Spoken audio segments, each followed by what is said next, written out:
오늘 봉독해 주신 말씀 출애굽기 20장 4절에서 5절 말씀을 가지고 하나님은 우상이 아닙니다, 하나님은 우상이 아닙니다, 이런 말씀의 제목을 가지고 함께 은혜를 나누겠습니다.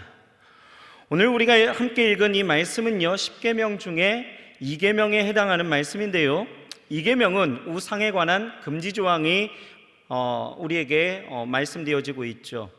이 10계명을 보면요, 하나님이 말씀하시려는 그 의도와 이유를 알 수 있는데, 먼저 우리가 20장 3절을 보게 되어지면 10계명에 1계명이 나와요. 이 말씀이 어떻게 되어지느냐 하면, 같이 한번 읽어봅시다. 시작. 너는 나 외에는 다른 신을 내게 두지 말라. 하나님이 이 말씀하신 이유는 다른 신을 섬겨야 될 이유, 다른 신을 두어야 될 필요가 없다라는 것입니다. 이 말씀하시기 위해서 하나님이 하신 일들을 우리가 생각해 본다라면, 지금 이스라엘은요, 애굽 땅을 나온 지 이제 3개월이 지났는데, 지금까지 그 하나님이 행하신 일들을 보면 왜 이 말씀을 하신지 그 이유를 우리는 알게 되는 것입니다. 자, 하나님이 하신 일들이 무엇일까요? 자, 먼저 하나님은요, 애굽에서 10가지 이적을 행하시면서 하나님을 알리셨습니다. 나일강을 주관하시고 이, 파리, 개구리, 이러한 것들을 다스리시는 분이 하나님이십니다. 흑암을 통치하시는 분이 하나님이셨고요, 생명의 주인이 하나님이십니다.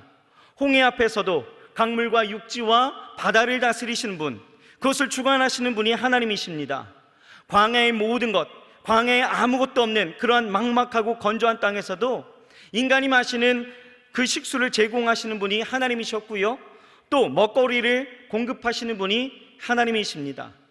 아말렉과의 그 전쟁 가운데에서도 이 전쟁 속에 이기게 하시는 분이 하나님이신 거예요. 자, 생각해 봅시다. 지금까지 이스라엘이 경험했던 그 하나님, 그들에게 있어서 여호와 외에 다른 신을 두어야 될 필요가 있었을까요? 다른 신을 두어야 될 이유가 있을까요?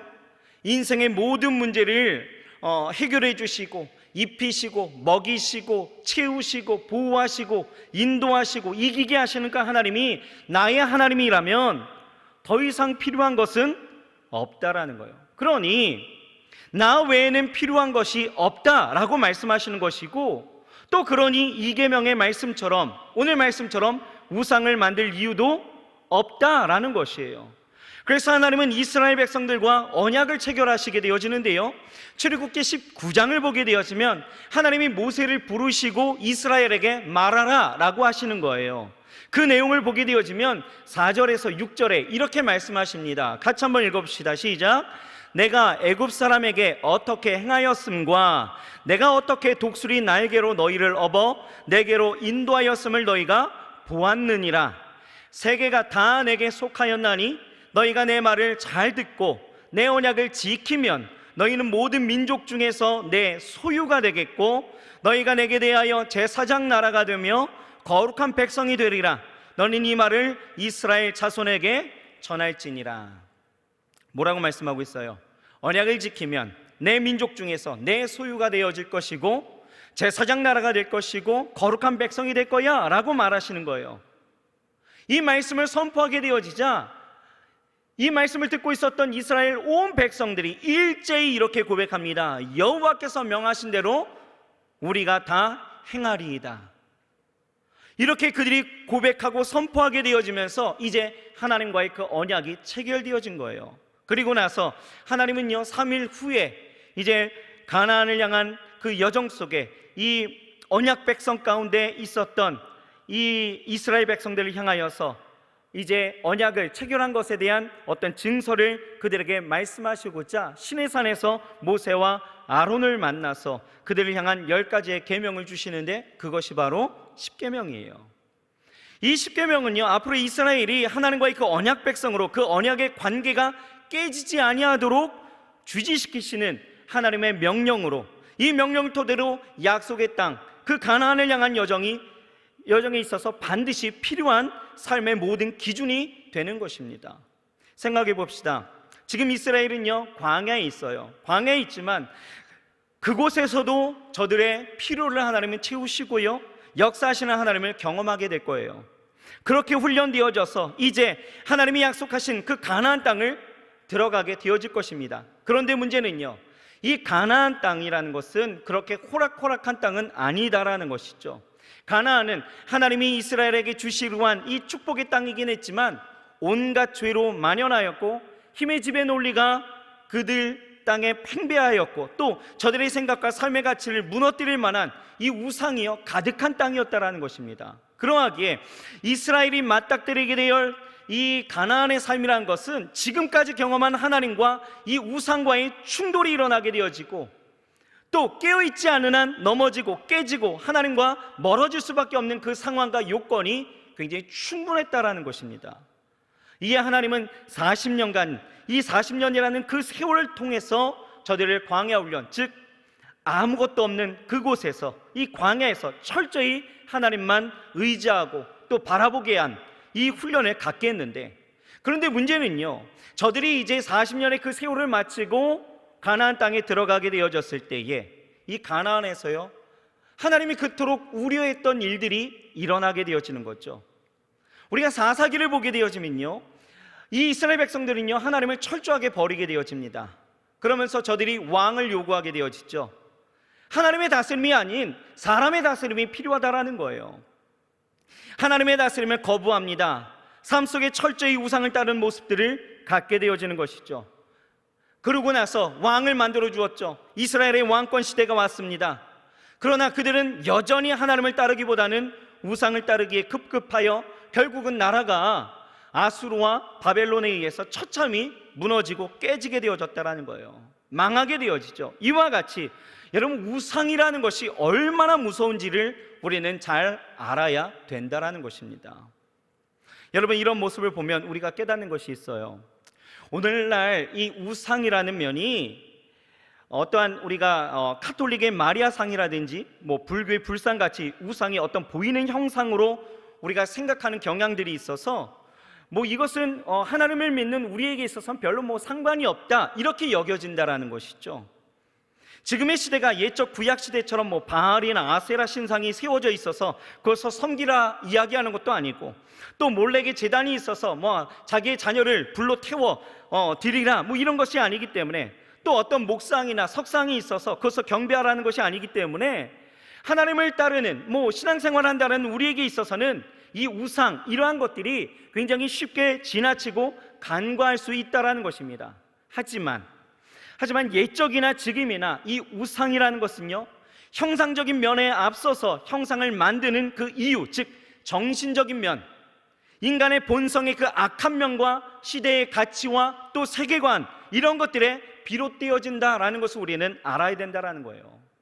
좀 더 우리가 구체적으로 이 우상에 대해서 우리가 깨닫는다라면, 첫째로 이 우상은요 하나님의 자리를 빼앗아서 다른 것들이 들어오는 것을 우리는 우상 이렇게 이야기한다라는 것이죠. 여러분, 독일의 그 소설 가운데 이 그림자를 판 사나이라는 이 소설이 있습니다.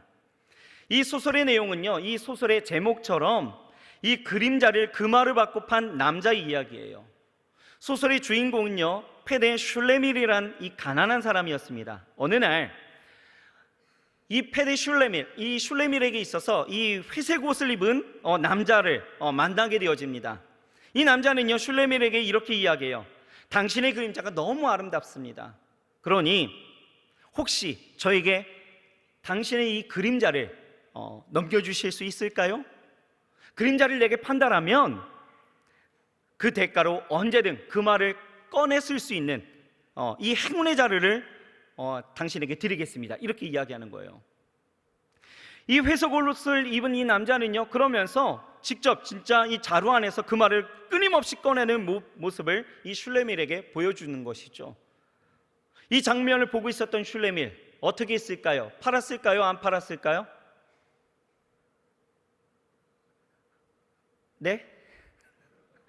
팔았을까요? 안 팔았을까요? 예, 팔았습니다. 여러분들도 그렇잖아요. 끊임없이 나오는 금화가 눈앞에 보이는데 안 팔겠습니까? 그림자가 뭐라고, 그렇죠? 팔았어요.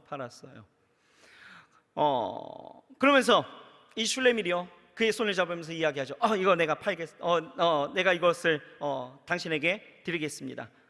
그것을 나에게 주십시오. 그러면서 받게 되어지죠. 슐레밀은요, 하찮은 그림자보다 그 말을 꺼낼 수 있는 이 자루가 더 가치 있다라고 생각한 거예요. 그래서 주저하지 않고 팔게 되어진 거죠. 슐레밀은요, 그 이후에 아주 큰 부자가 되어집니다. 누구보다도 큰 부자가 되어지죠. 매일매일 그 말을 꺼내게 되어지니 여러분, 부자가 안 될 수가 없겠죠. 그러나 그때부터 문제가 일어나요. 사람들이요, 그림자가 없는 이 슐레밀을요 굉장히 이상하게 여깁니다. 불쌍한 사람이라고 말하는 사람들도 있었지만 대부분은 그림자가 없었던 이 슐레밀을 경멸하기까지 합니다. 배척하는 거예요. 끼어들지 못하게 하는 거죠. 사람들은 그림자가 없는 그를 받아들이지 않았다라는 것입니다.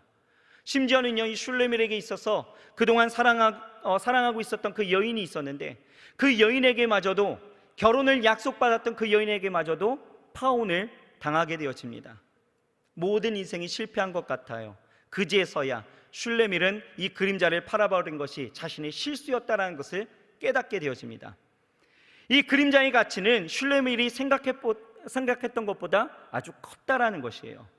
이 시리에 빠진 이 슐레밀에게 회색 옷을 입은 이 남자가 다시 나타난 거예요. 그러면서 슐레밀에게 이렇게 이야기합니다. 저는 당신에게 그림자를 돌려드리겠습니다. 단지 여기 작은 종이에 서명 하나만 해주시면 제가 다시 드리겠습니다. 그래서 이 종이를 봤더니요, 종이에 적힌 말이 그거예요. 죽은 후 나는 이 서유를 갖고 있는 이에게 내 영혼을 넘길 것을 나는 맹세합니다. 서명합니다. 한마디로 뭐예요? 영혼을 넘기면 그림자를 다시 돌려주겠다라는 것이죠. 슐레밀은요, 이 내용을 읽고 갈등하기 시작하는 거예요. 갈등 끝에 어떻게 했을까요? 제안을 거절합니다. 여러분, 무엇이 가치 있는가를 이 슐레밀은 다시 생각할 수 있었다라는 것이죠. 이와 같이 여러분, 사람은요, 어디에 가치를 두느냐에 따라서 그 삶의 방향과 목적과 모든 것이 바뀌게 되어진다라는 거예요. 슐레밀은 그림자보다 그 말을 더 가치를 두었기 때문에 그림자를 팔아버렸어요. 오늘날 이러한 모습들이 사실은 우리에게도 충분히 보이고 있다는 것이죠. 여러분, 자신의 인생 가운데에서 가장 가치 있는 것을 행복, 돈, 기쁨, 성공 이런 것에 두어서 하나님이 있어야 될 그 자리 가운데에서 이 모든 것을 빼앗아 버리고 하나님을 경배하고 하나님을 찬양하는 그 자리를 완전히 버려버리게 되어지고, 인생에 그 가장 가치 있다라고 생각하는 그것을 따라 그것을 경배하고 그것을 예배하고 그것을 의지하면서 살아가고 있는 우리의 모습을 분명히 볼 수 있다라는 거예요. 여러분, 팀 켈러라는 목사님이 계시는데요, 이 목사님이 내가 만든 신이라는 책을 쓰셨습니다. 이 책을 보게 되어지면 우상에 대해서 이렇게 말하고 있어요. 뭐라고 이야기하느냐? 우상이란 무엇인가?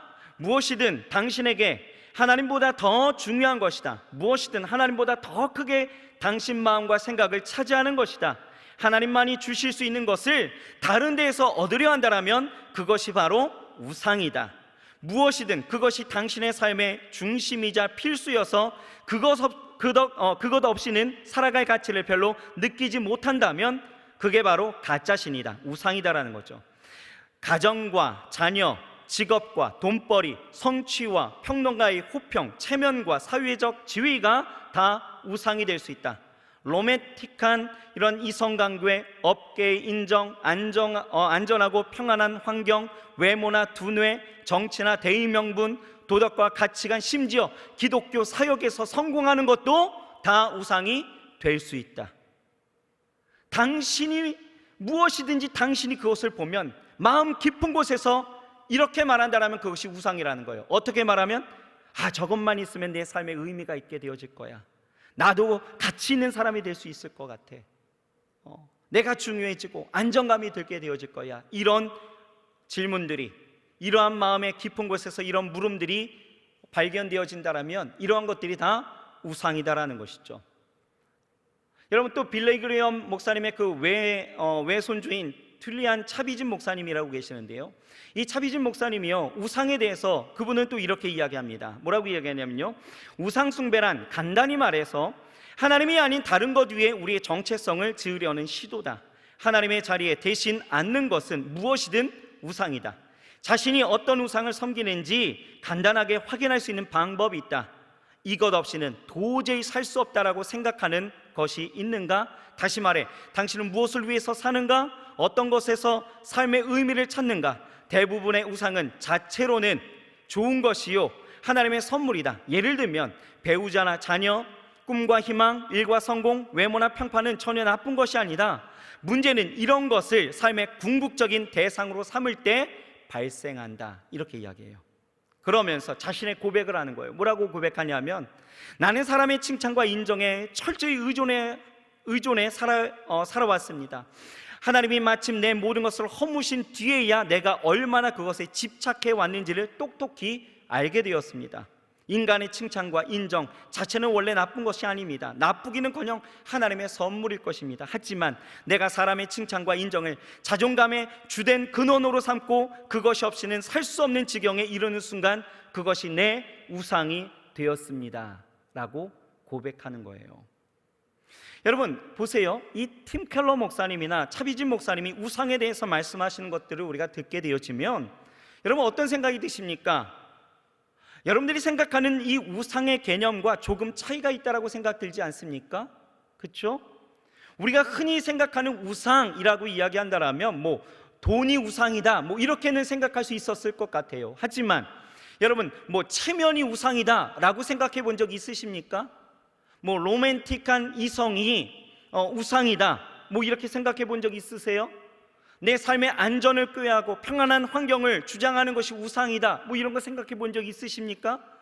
사람이 인정해주고 칭찬하는 것이 우상이다 생각해 본 적 있으세요?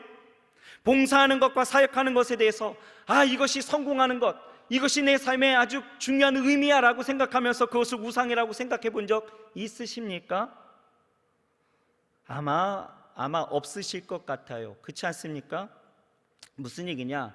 결국 그 어떤 것이든 간에 하나님의 자리에 앉는 모든 것은 다 우상이다라는 거예요. 곧 하나님 외에 다른 것에 최고의 가치를 두고 있으면 그것이 우상인 것입니다. 여러분 우리가 성경을 보게 되어지면요, 하나님께서 아브라함에게 그 100세에 얻은 아들 그 이삭을 번제로 바치라고 말씀하시는 것을 보게 되어지죠. 여러분 왜 하나님께서 그렇게 그토록 사랑했던 그리고 기다렸던 그 아들을 바치라고 했을까요? 왜요? 물론 하나님께서 아브라함의 그 믿음을 시험하시기 위한 목적도 있었겠지만 결국은 이삭이 우상이 되어졌던 그 아브라함에게 깨닫게 하기 위함이었다라는 것 여러분들 아시겠습니까? 창세기 22장 2절을 보면 이렇게 말씀하시는 거예요. 같이 한번 읽어볼까요? 내 아들, 내 사랑하는 독자 이삭을 데리고 모리아 땅으로 가서 내가 내게 일러준 한 산 거기서 그를 번제로 드리라. 자, 여기서 중요한 단어가 있어요. 다시 한 번만 띄워주세요. 여기서 중요한 단어가 있어요. 뭘까요? 번제로 드리라 이것입니까? 여태까지는 그것이 가장 중요했었죠. 그런데 정말 중요한 단어는 그게 아니라 네 아들, 네 사랑하는 독자라는 거예요. 무슨 얘기입니까?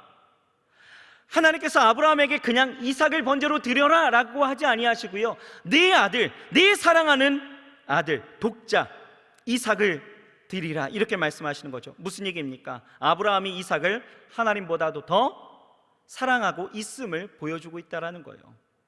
이삭은 아브라함이 100세 얻은 아주 귀한 아들이에요. 하나님이 약속하셨고 또 25년이라는 그 세월을 기다려서 그 약속대로 주신 하나님의 선물인 거죠. 그런데 선물이지만 아브라함은 이 선물을 하나님의 자리로 옮겨놓게 되어졌을 때에 이것이 우상이 되어졌다라는 것이죠. 그래서 하나님께서 아브라함을 테스트하기 위해서 그렇게 번제로 드리라 라고 말씀하고 있었다라는 거예요.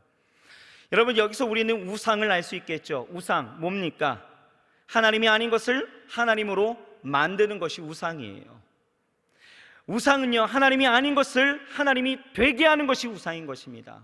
오늘 본문 5절 말씀을 보면 하나님은요 자신을 이렇게 소개하고 있어요. 뭐라고 이야기하느냐? 여러분들이 가지고 오신 그 성경을 한번 보셔요. 5절 말씀에 보면 이렇게 말씀하고 있죠. 나 여호와 너희 하나님은 질투하는 하나님인즉 라고 말씀하고 있어요. 하나님이 어떤 하나님이라고요? 질투하는 하나님이시래요. 여러분 누구도요 내 자리를 빼앗기는 것, 내가 있어야 될 그 자리를 빼앗기는 것 좋아하지 않아요. 그렇지 않습니까? 예를 들어서 사랑하는 사람의 그 마음을 빼앗기는 것, 이거 좋아하지 않습니다. 아니, 절대 용납할 수 없는 일이에요. 그렇죠? 잠시 상대가 다른 것에 관심을 두는 것, 여러분 이거 싫지 않습니까? 생각해 보세요. 여러분들의 남친, 여친이 다른 남자, 다른 여자에 대해서 호감을 갖고 눈을 돌린다라면 여러분 어떻게 하시겠어요? 어떻게 하시겠습니까? 등짝 스매싱 한번 나가지 않을까요? 그렇죠? 그 마음에 내가 아닌 다른 사람이 들어가 있다라면 어떠십니까? 한번 상상해 보십시오. 더군다나 다른 사람과, 내가 아닌 다른 사람과 그 사랑의 증표를 가지고 싶어서 어떤 의미가 부여된 선물을 주고받는다라면 이거 완전 막장 아니겠어요? 그렇죠? 여러분 이거 인정하시고 찬성하실 수 있으십니까? 아닙니다. 그럴 수 없는 거예요. 왜요? 선물이 어떤 것인가 보다도 그 선물에 들어가 있는 그 의미 부여가 더 중요하다라는 것이죠. 하나님도 마찬가지다라는 거예요. 여러분, 형상을 만들지 말라라고 하신 것은 형상에 대해서 이 형상이 어떤 능력이 있고 어떤 힘이 있어서가 아니다라는 거예요. 사실 이 형상이라는 것은요, 아무 능력도 없습니다. 여러분 시편 115편 4절에서 8절 말씀을 보면 이렇게 고백하고 있어요. 같이 한번 읽어봅시다. 시작. 그들의 우상들은 은과 금이요 사람이 손으로 만든 것이라. 입이 있어도 말하지 못하며, 눈이 있어도 보지 못하며, 귀가 있어도 듣지 못하며, 코가 있어도 냄새 맡지 못하며, 손이 있어도 만지지 못하며, 발이 있어도 걷지 못하며, 목구멍이 있어도 작은 소리조차 내지 못하느니라. 우상들을 만드는 자들과 그것을 의지하는 자들이 다 그와 같으리라. 우상은 사람이 만든 거래요. 형상이 있다라는 거죠. 사랑하기 때문에 뭔가를 징표를 만들고 싶어서 형상을 만들었다라는 거예요. 하지만 그 형상은 뭐라고요? 입이 있어도 말하지 못하고, 눈이 있어도 보지 못하고, 귀가 있어도 듣지 못하고, 코가 있어도 맡지 못하고, 손이 있어도 만지지 못하고, 발이 있어도 걷지 못하고, 목구멍이 있어도 말하지 못하는. 하지만 이것에 의미를 부여하고 그것을 사랑하는 것에 문제가 있다라는 것이죠. 이것이 내 삶의 아주 중요한 부분이라고 생각하기에 문제가 되는 것이에요. 그래서 하나님의 질투를 유발하게 되어지는 것이죠. 여러분, 하나님은요, 우리가 살아가는 이 삶의 자리에서 오직 하나님 바라보며 그 자리를 주지 않기를 하나님은 원하신다라는 거예요. 그래서 오늘 우리에게 말씀하시는 게 뭐예요? 우상을 만들지 말라라는 것이죠. 하나님은 하나님만으로도 충분하게 여기는 우리의 신앙적인 자세와 태도를 지금 원하신다라는 거예요. 다시 한번, 하나님은 무엇을 원하셔요? 우리에게 하나님만으로도 충분하게 여기는 것을 우리에게 원하신다라는 거예요. 여러분 시편을 보게 되어지면은 우리 다윗의 그 고백을 볼 수 있습니다. 시편 23편 1절을 보면 이렇게 말씀하고 있죠. 여호와는 나의 목자시니 내게 부족함이 없으리로다. 이 말씀은 제가 항상 가지고 다니는 말씀인데요, 무슨 뜻입니까? 다른 말로 하면 하나님 한 분만으로 나는 충분하다라는 거예요.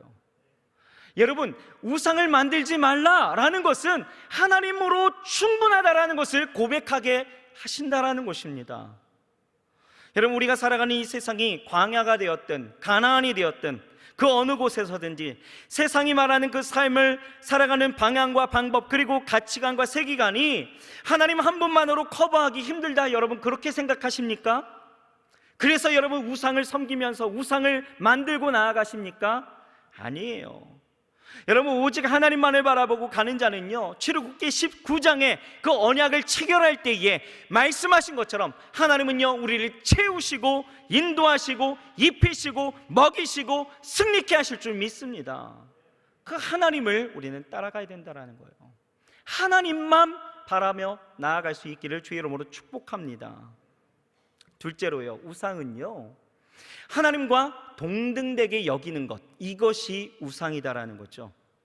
이 말은 하나님을 버리고 우상을 섬기는 것이 아니라 하나님도 믿고 우상도 믿고 이런 상황인 거죠. 내 마음의 방을 두 개로 나뉘어서 하나님도 우상도 같이 두는 그 상황을 여러분 우리는 우상 숭배 이렇게 이야기하는 거예요. 에이, 이럴 수는 없죠 라고 하시겠지만 아니요, 우리가 그렇게 하고 있다라는 것입니다. 성경을 보면요, 이런 상황을 이스라엘 백성들에게 있어서 아주 쉽게 찾아볼 수 있는 거예요. 그들은 우상을 우상이 필요할 때는요 우상을 섬깁니다. 하나님이 필요할 때는요 하나님을 섬기는 거예요. 저는 아직 이스라엘을 가본 적은 없어요. 하지만 이 한 목사님께서 이스라엘 성지 순례를 다녀오셔서 적은 그 글을 한번 보게 되어졌는데요, 그분의 글을 보게 되어지면 이스라엘 그 남부에 네게부의 북동부에 가면 텔 아라드라는 그 도시가 있다고 합니다. 그곳을 가게 되어지면 산당이라는 지방 성소의 유적지가 남아 있다고 하는데요, 그 산당 안을 보게 되어지면 예루살렘 성전과 같은 이 성소와 지성소로 나뉘어져 있다는 거예요. 여러분, 지성소가 어떤 곳이죠? 하나님의 임재가 있는 것이죠. 그렇죠? 거룩한 곳입니다. 그래서 이것을 소개하고 있을 때 뭐라고 이야기하느냐? 홀리 오브 홀리스, 이렇게 소개하고 있어요. 즉 거룩하고 거룩한 곳이다, 이렇게 소개하고 있는데요, 그런데 특이한 것은요, 이 아라드에 있는 지성소에 돌기둥이, 오늘 지금 우리가 보고 있는 이 사진처럼 돌기둥이 2개가 세워져 있는 거예요. 여러분, 이 돌기둥 2개가 의미하는 게 뭔지 아십니까? 이 지방성소에 있었던 이 돌기둥, 그 첫 번째 돌에는요 비석에 이렇게 새겨져 있대요. 이스라엘의 하나님, 이렇게 새겨져 있대요. 그러니까 이스라엘의 하나님을 상징하는 것이 하나의 비석으로 되어져 있고, 또 다른 하나는요 가나안 원주민이 섬기고 있었던 농경의 신, 뭡니까? 아세라의 신, 이렇게 상징하고 있다는 것이에요. 이것이 무엇을 의미하고 있습니까? 이 2개의 돌기둥은 이스라엘 백성들이 종교 혼합주의에 빠져 있었다는 것, 이 가나안 땅에서 철저하게 하나님 우상을 만들지 말라라고 이야기했지만 그들은 어떻게 해요? 하나님도 섬기고 이방신도 섬기는 그러한 또 다른 우상의 형태를 가지고 나아가게 되어졌다는 것이죠. 이스라엘은요 하나님을 저버린 적은 사실은 없어요. 늘 하나님을 기억했습니다. 하나님을 따랐죠. 분명히 하나님을 섬겼습니다. 문제는요 어디에 있어요? 하나님만 섬긴 것은 아니다라는 것입니다. 하나님이 도와주시면 하나님의 도우심을 입었습니다. 하지만 아세라가 도와줄 수 있다라고 생각하면 아세라에게 그 삶을 맡겼다라는 것, 도움을 입겠다라는 것, 이것이 이스라엘의 생각이었다라는 것이에요. 이런 일들이 여러분 아주 고스란히 담겨진 한 사건을 여러분들에게 하나 소개합니다. 바로 열왕기상 18장을 보게 되어지면 엘리야가 아합의 바알의 선지자 그 450명과 갈멜산에서 전투를 벌인 일, 여러분들 아마 기억하실 것 같아요. 이 대결의 종목은 무엇입니까? 누가 진짜 하나님이냐, 이런 대결 종목이 있죠. 엘리야는요 바알의 선지자를 불러다가요 대결을 제안할 때에 경기 방식은 단순하죠. 뭡니까? 서로의 하나님을 불러 기도할 때에 하늘에서 불이 내려서 제단의 제물을 태우게 한 신이 진짜 하나님이다, 뭐 이런 거예요. 이에 바알의 선지자들이 먼저 어떻게 합니까? 바알이여 바알이여 하면서 신전의식을 치르게 되어지죠. 아무 반응이 없습니다. 그러자 이 제단 주위를 뛰어다니면서 자신의 몸을 치면서 피가 흐르기까지 창과 이 칼로 몸을 상하게 하면서 미친 듯이 부르짖기 시작합니다. 하지만 아무 일도 일어나지 않는 거예요. 이때에 엘리야가 이제 나가서 제단을 수축합니다. 제단 주위를 도랑을 다 파는 거예요. 깊게 팝니다. 그리고 물을 도랑 가득 찰 때까지 부어버리는 거예요. 그리고 기도하죠. 이때에 하나님께서 하늘에서 여호와의 불이 내려서 번제물과 나무와 흙과 모든 도랑의 물을 다 태우게 되어지면서 진짜 하나님이 누구인가를 분명히 보여주었다는 거예요. 그런데요 중요한 것은 이것을 목격하고 있었던 이스라엘 백성들이다라는 거예요. 우리는 이 대결에 집중하고 있지만 우리가 오늘 보고자 하는 것은 이스라엘 백성들의 반응이다라는 거예요. 열왕기상 18장 21절을 보면 이렇게 말하고 있죠. 같이 한번 읽어봅시다. 시작.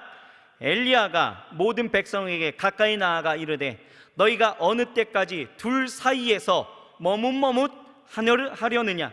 여호와가 만일 하나님이면 그를 따르고 바알이 만일 하나님이면 그를 따를지니라 하니 백성이 말 한마디도 대답하지 아니하는지라.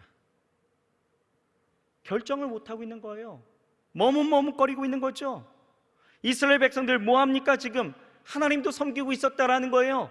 바알도 섬기고 있었다라는 거예요. 아세라도 섬기고 있었다라는 것입니다. 그 사이에서 자신이 필요한 신을 찾아서 늘 우왕좌왕하면서 여기 갔다 저기 갔다 신앙적 중간주의를 가지고 늘 왔다 갔다 하는 그러한 신앙이었다라는 거죠.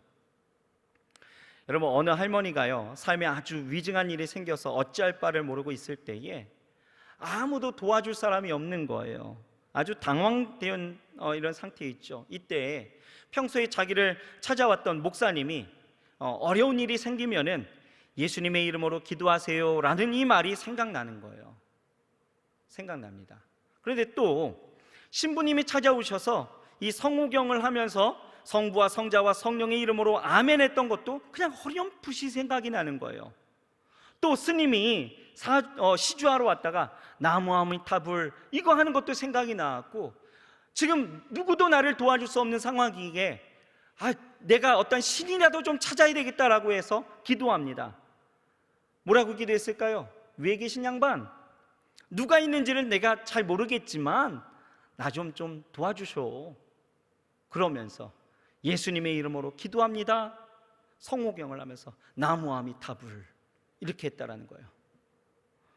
여러분, 이게 굉장히 그냥 지나가는 우스개의 이야기가 될 수도 있겠지만, 여러분, 이 할머니의 신앙적 행태가 우리가 갖고 있는 신앙적 모습이 될 수 있다라는 거예요. 무슨 말이냐 하면, 하나님을 믿는다라고 이야기하지만 하나님도 믿고 세상의 그 가치와 세상이 주는 어떠한 세계관과 세상에 따르게 되어졌던 그 우상을 내 삶의 방식대로 가지고 와서 우리가 그 방식을 따라 살아가며 하나님을 마치 우상처럼 섬기는 우리의 모습들이 분명히 있었다라는 거예요. 그런데 여러분, 정말 중요한 건 무엇입니까? 하나님은 우상이 아니다라는 거예요. 하나님은 하나님이시다라는 것이죠.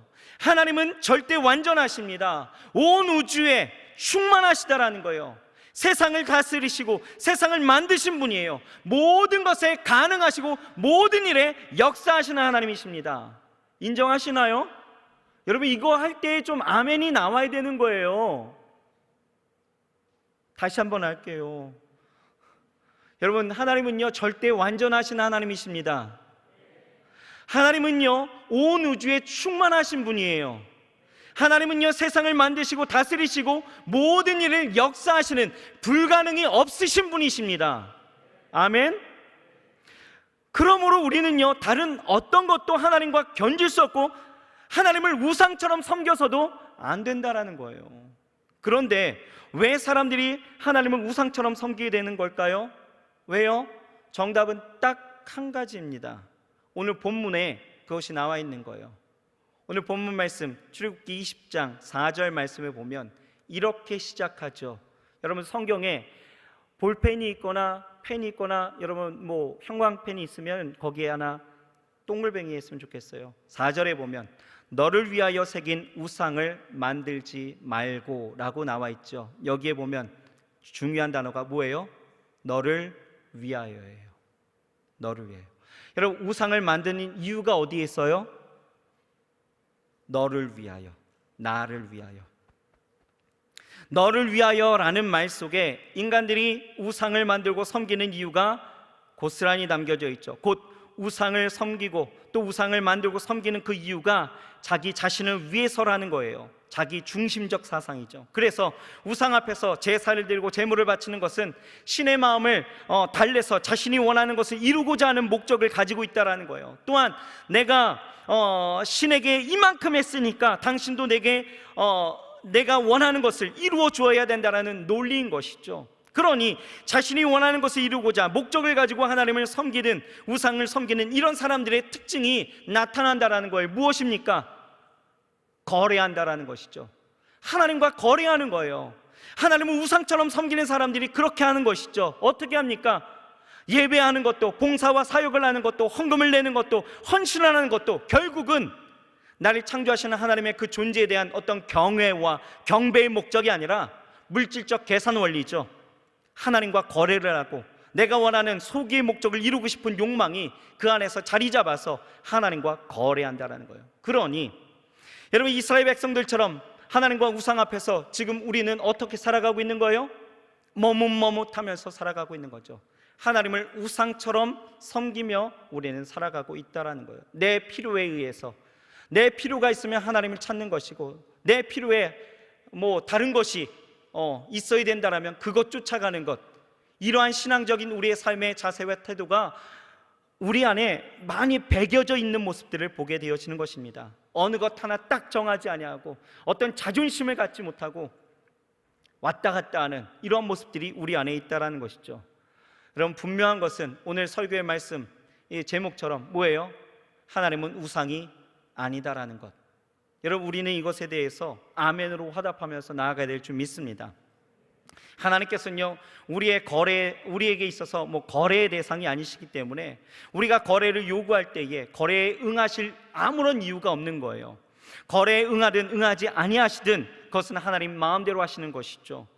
하나님이 내 기대에 만족감을 채우지 못한다 하여서 혹여나 여러분 하나님 앞에서 하나님에 대해서 어떤 실망과 낙심과 하나님 왜 내 삶 가운데 이렇게 하시지라는 어떤 질문을 갖고 계신다라면,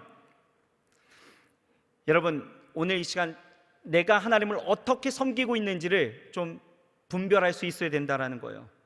나는 이만큼 하나님 앞에 나는 했다라고 생각하는데, 나는 이만큼 하나님 앞에 경배하고 하나님을 예배하고 하나님을 찬양하면서 살아간다라고 생각했는데, 하나님은 내가 한 만큼 내게 하시는 일이 소원하고, 그래서 내 삶에 이러한 신앙적인 모습들과 내 삶이 흔들리고 있다라면, 여러분 그렇다면 우리는 하나님을 우상처럼 섬기고 있는 모습들이 분명히 있다라는 것이죠.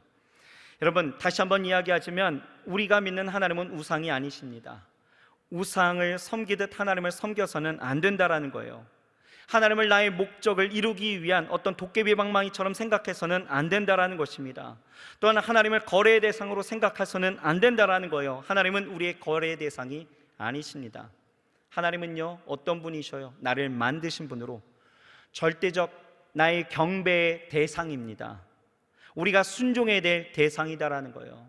때론 하나님의 뜻이 이해되지 않을 때도 있어요. 하나님의 말씀이 이해되지 않을 때도 있습니다. 그럼에도 불구하고 하나님은 하나님이시기에 우리는 온전한 우리의 삶의 경배와 찬양을 올려드릴 수 있어야 되는 것입니다. 그것이 우리의 존재의 이유와 우리가 살아가는 삶의 방법이다라는 것, 방식이다라는 것이죠.